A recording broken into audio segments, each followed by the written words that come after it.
Welcome to Citrix FS. My name's Katie Rigby-Brown. Damien Bartlett and I have created this to reflect on trends in future ways of working and how they are impacting banks, insurers, and other financial institutions. Whether you are an employee experience professional, are part of an IT team responsible for delivering the technology to make future ways of working a reality, or just have an interest in the topic, we hope you enjoy the show. We'll publish at the end of every month with guest speakers joining us from the financial services sector, plus leaders from tech and consultancy firms. Hi, my name's Katie Rigby-Brown. I look after our UK clients in the financial services sector, and I also happen to be our banking lead. I'm joined today with Damien. Yeah, hi there. So Damien Bartlett, I'm the client director within the UK and I for some of our largest global banking customers. And I'm also the insurance sector lead here within Citrix in the UK and I. So for today, as the UK begins to lift its lockdown restrictions, we'll be discussing how some of our customers will be implementing their return to work strategy, looking at some of the office space, how they'll be using it, some of the themes around collaboration. But I guess from both a banking and insurance perspective, looking at some of the differences between the industries as well. Okay, so Damien, with that said, perhaps I can start with the first question. As the UK begins to lift lockdown restrictions, almost every media outlet has been filled with op-eds on the merits of work from home or whether it's better to be in the office, quoting various different business leaders about their organisation's approaches, and some have been more vocal than others, and I'm thinking of a certain Mr. Solomon for Goldman. With that in mind, what are the standout themes that you're hearing across your banking and insurance clients on this topic?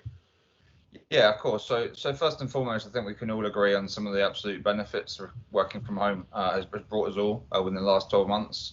Personally, I can talk to the birth of my second daughter and the incredible amount of time that I've been able to spend with her as a result of that. But conversely, also we can allude to some of the challenges that others within their organisations, within their roles, that would absolutely have faced. That notwithstanding, when we look at the banking and insurance industries, then some of the key themes that I've absolutely noticed, I guess two relatively technical related, but also operational and culturally related themes. Firstly, the view of the cloud and the proliferation, explosion of the cloud almost. It's when I think of historic conversations around moving to the cloud, bringing workloads into the public cloud, just to be clear, is actually we're starting to see top-down approaches from some of our largest, arguably more pragmatic customers, let's say, who would previously be far more cautious around putting workloads into public cloud due to security and other concerns. We're now seeing C-level pressure down to be able to drive towards the cloud and work the back end out later, rather than a more technical view to go to work up the organization with a view of that. Katie, I'm not sure if that kind of relates to anything that you're saying. Damien, I think I would agree with you. There's certainly been a top-down view of the cloud. I think two probably themes that have stood out to me is the first is an organisation-wide acknowledgement that what IT delivers and what the business needs have not been aligned for some time, and seeing real programmes of work there to extend that. I think one of my favourite quotes from a large global financial services organisation headquartered out of the US was the acknowledgement from their architectural team that they want to view themselves as an application almost that delivers and enables their employees to work in the future. And they put their hands up on the strategy call with us and said, we know if our employees could delete us today, they would have, and we want to go forward to enable employee experience, agility, and a lot of the stuff that we're starting to see to come out of the fintech space. I think the other thing I would say is really a heightened sense of employee experience. And I know you and I have discussed this before. I really see COVID-19 having done for employee experience. And what I mean by that is having really shone a spotlight on employee experience in the same way that the banking crisis shone a spotlight on the fact that no financial organisation or no bank truly had a banking brand outside perhaps that of First Direct. Yeah, and we've discussed employee experience an awful lot, not just because it's Citrix's kind of key go-to-market and key talking point, but also as employees ourselves, what our own experiences have been since joining the organisation and how we worked throughout the pandemic as well. So it's really critical. And I think to build on that, really, if we look at employee experience, an enhanced best-in-class employee experience ultimately leads to a best customer experience. And we're starting to see that through some of the initiatives with some of certainly our retail banking customers, where they're focusing on initiatives to improve both employee and customer experiences, and they're starting to identify the tangible link between the two. If I go back to to some of the themes that I'm seeing on my side as well, it's that the cultural approach to return to office. So no longer would it be deemed acceptable to absolutely have to be in the office.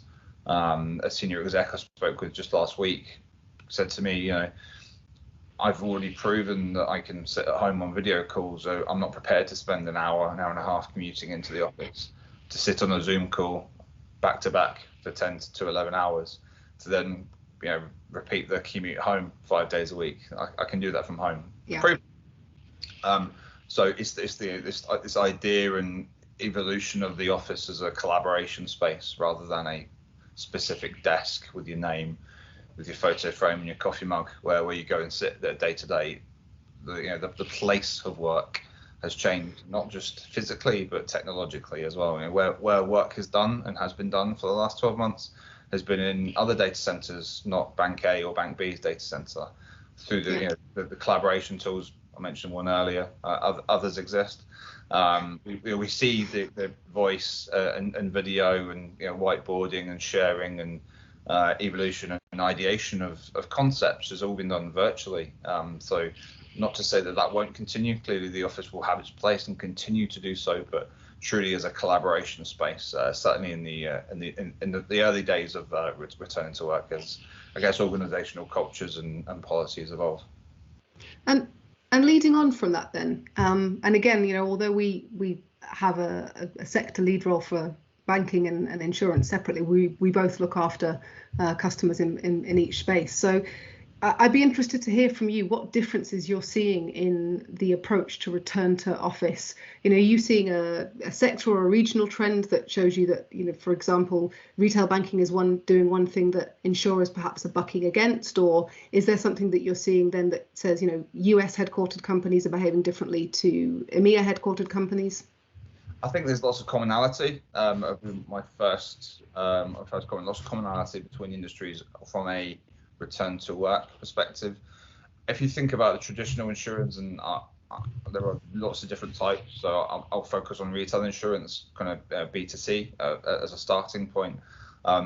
We don't see kind of significant change in that. I mean, we have this concept of a remote call center and the decoupling of call center workers from specific office locations. So I can think of a few insurers that are moving away from that, where they're trapped almost in these talent wars, where they have call centers within lower cost based cities, should we say, where they can attract good talent, arguably cheaper than you would in the traditional kind of core city locations, i.e., things London, Manchester, and so on. So the kind of the less labour cost intensive areas. But then that drives competition, because you have some of the other insurers who also have their call centres within those areas. So the local talent, either graduate or existing within the areas, you're then competing for. By decoupling the location for something such as a contact center worker through technological advancements, then you can easily replicate that working from home or from another hub. So you no longer are tied to the city or the location of the centers. And this is a big trend for us, where we really are starting to see the investment in that, the enablement of social mobility in many ways. And differentiation within the job market. So it sounds then that, I guess what I'm hearing then is in the insurance space, you're seeing the concept that a call center has to be a place where everybody's on the same floor is disappearing, and there is more, I suppose, more openness to then people being able to do that remotely. And I know on the rare occasions that I've rung a call center in lockdown, it's been really clear to me that I've been speaking to somebody at home, because it's so quiet. Things take a little bit longer. There are some processes there to make sure that there's that decoupling of my sensitive data when it's anything to do with PCI DSS, for example. And maybe sometimes you hear somebody's kid or their dog in the background, but just a very different environment. And and it occurs to me that actually, as a consumer now, I'm okay with that. I wonder, and I'm sure there are some stats that have been done on this, on generally across the workforce, if that's the same. So moving that from insurers then, from a call centre, what are you seeing on their knowledge workers? Is there that same appetite to reduce office space, or are we too soon into the kind of post-COVID reality to start making any big conclusions? I will truly sit on the fence and say it depends. Organisationally, from one to the other, it very much depends. I mean, you have, I won't name names, but certain organisations that have already invested very heavily into this transition of an office being a collaboration space. I've visited a few of them, I've seen them. That you also kind of have the some of the smaller insurers, shall we say, where they have the I guess the differentiation, or the competitive advantage would be seen through collaboration, through that face-to-face contact, because they are smaller teams and they like to work together. So there's a real variation across the industry from what we're seeing with the customers, but fundamentally an absolute acknowledgement that we'll all, in some way, shape or form, support hybrid working moving forward. And I mean, for you, Katie, you sit within the banking sector, of which there are various different kind of strands to. I guess thematically, what are you seeing from your side? I would say, again, very, very similar themes, but with a couple of standouts. So, where organisations were already on a journey that they viewed a singular office experience or a unified office experience as being just as important or equal to a unified workspace experience, i.e. everybody has that same look and feel as they come in. Those organisations found it easier to transition to COVID because the concept of everybody having a remote desktop or a consistent experience as part of their day-to-day, it really didn't matter so much physically where you were. Of course, there are certain roles. So if you're in a compliance role, again, I'm now speaking very broadly, whether you're compliance in a retail bank, whether you're compliance in an investment bank or in even in an insurance space, if you've got any kind of regulatory role, a trading role, there was an immediate focus to try and keep those roles in the office. I think what COVID taught us is those jobs can be done out of the office. Will they be done out of the office in the future? I don't know. I think, the press in the last week or so has actually put a lot of focus on how organisations like JP Morgan, Goldman Sachs are starting to return their employees to the office.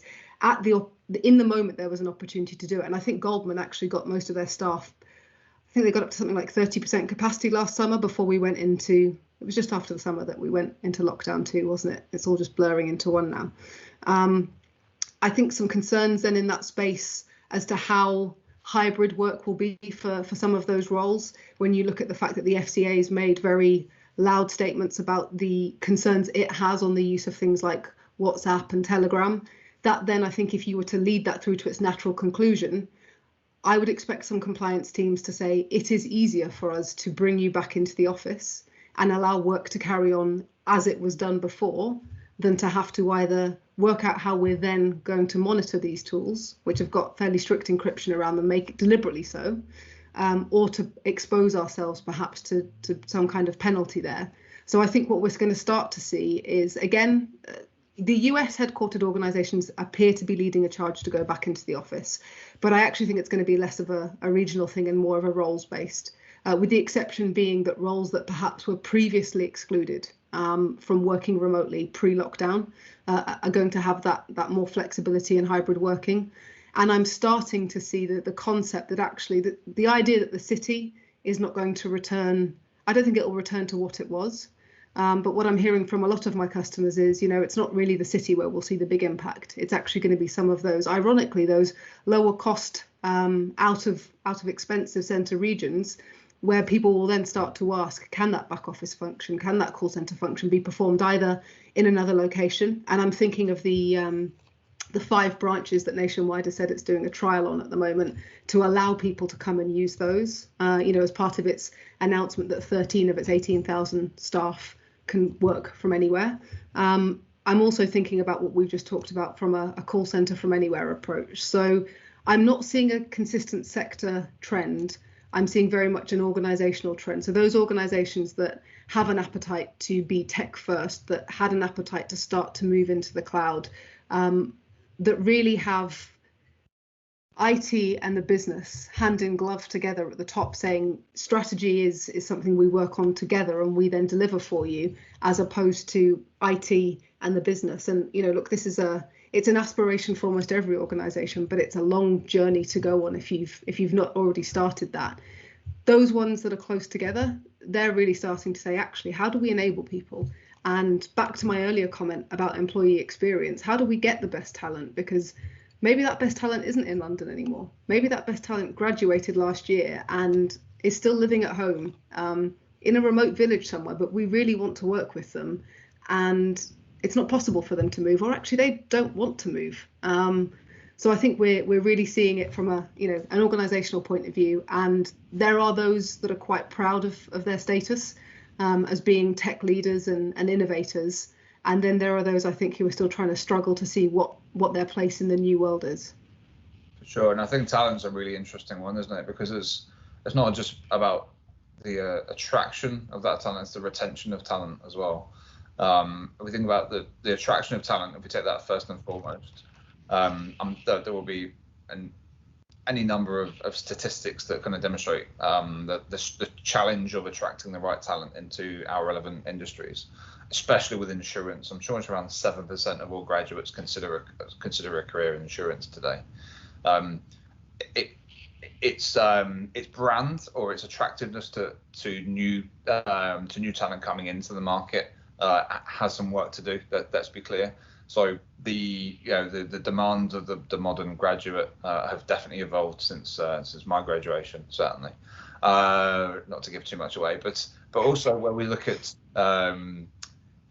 things that new talent are looking for coming into market have massively changed. And flexible working, being able to work up north rather than having to move to London, which was the de facto move for generations of graduates. I think it's an exciting opportunity to really, spread the wealth across the nation, really. So I think social mobility is a massive kind of benefit in the making of the last 12 months.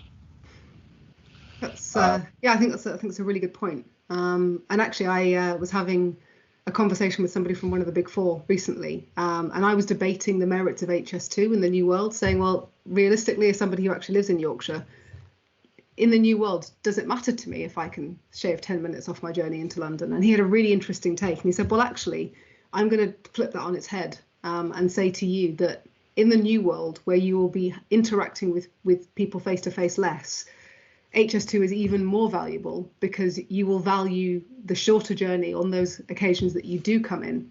And I thought that was quite an interesting point. Now, 10 minutes, probably not, because I'm firmly in the camp that get me to Manchester faster. I can live with 1 hour 50 to London. But I think it's interesting to then think about the impact on infrastructure and more broadly outside of actually what organizations are doing at an IT level. What does this mean as we take that out? Certainly, one thing I would say is, as much as we can speculate, I don't have a single customer today whose HR pool has started removing locations from their hiring process. And I know this because I ask it in almost every conversation. So Katie, as the series develops monthly, we'll be asking each other the one thing or the one key takeaway that I learned from the previous 7 days. So what's your key takeaway from the last week? This is a good question. I had lots for this, and I've picked one that perhaps might be a little bit left field, but I wanted to share an article that was published by City AM, I think late Sunday night. And it was based on research by a company called Doherty Associates. And essentially the headline, which I felt was a bit clickbaity, was that financial services firms were unaware of cybersecurity risks attached to remote working. And I think your facial reaction will kind of link to why I felt this was a bit clickbaity based on who we're working with and the conversations we have around security on a daily basis. When I went below that, though, actually, it had some worrying statistics, like 42% admitted to having an inadequate cyber threat visibility and detection system. And actually, that's not an insignificant amount. And more by luck than design, following on from my What I Learned This Week and talking about security risks in firms. Damien, do you want to talk about who we've got joining us next month? Of course, I'm delighted to be able to confirm that Justin Thorogood, who is our network and strategy evangelist for Northern Europe, is going to come along and talk to us about all things SASE within the industry. A hugely hyper-growth market for us and within the security industry. He's coming along to give us his insights and thoughts specifically within the financial services sector. Okay, well, listen, thank you very much for taking the time to listen today, and we look forward to seeing you next month.